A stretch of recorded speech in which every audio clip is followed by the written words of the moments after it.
Lab 3, the magnetic field of permanent dipole magnets. In this lab, we were to observe the distance dependence of the magnetic field of a bar magnet and compare it to predicted values. Then, examine the distance dependence of this magnetic field and compare them to the expected value of the magnetic field using an equation derived from Biot-Savart's law. This ties into some major concepts that were used in this experiment.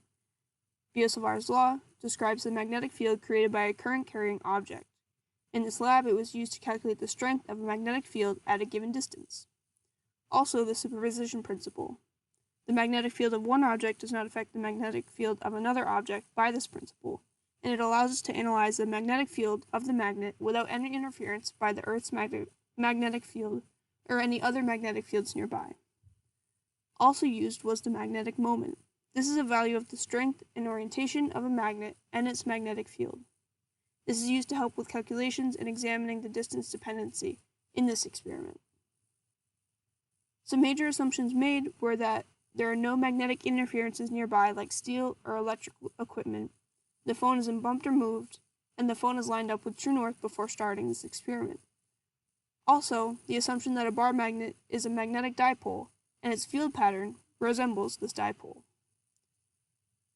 Before starting this lab, we were tasked to make a few predictions about different statements that we thought were true. My predictions were that when the magnetometer is far away from the magnet, it measures a near zero magnetic field in the x direction, and that as the magnetometer moves closer to the magnet, the measured x component of the magnetic field increases. A procedure for this lab.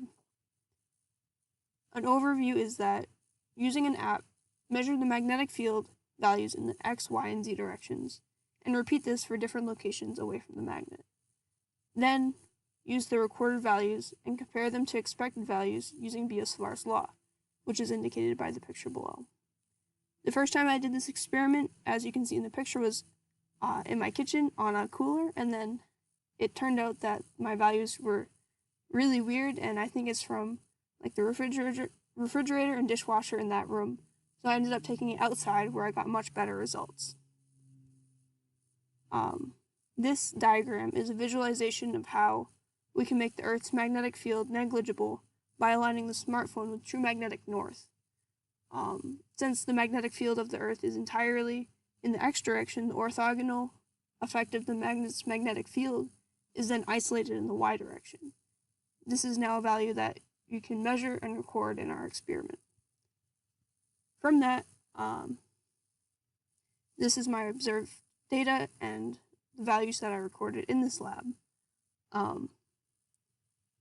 Some highlights is that the slope is close to a magnitude of 3, which is expected for this lab, and that the overall magnitude of the net magnetic field is about 53.5 teslas.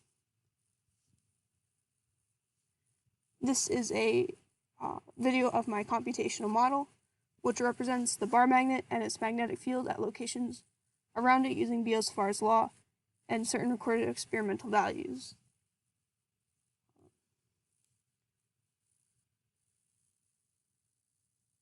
Some concluding questions. What if you hadn't oriented your experiment to compensate for magnetic north and had instead laid out your meter stick at some intermediate angle with respect to Earth's magnetic field? How would your results have changed? I think that the values of the magnetic field wouldn't align with the assumption that the bar magnet acts as a magnetic dipole.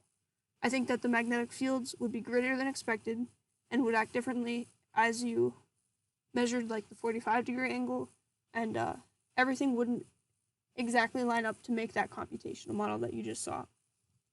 What if you were to stick two identical magnets together end to end and run the experiment again? How would you expect your measurements to differ? Because of the superposition principle, the magnetic fields themselves wouldn't change, but the readings on the smartphone app would change because it measures the net magnetic field instead of the magnetic field of just one magnet. This would cause the magnetic field values to be larger, and there would be less incremental difference in the magnetic field as you go further away from the magnets. That is all I have for Lab 3. Thanks for watching.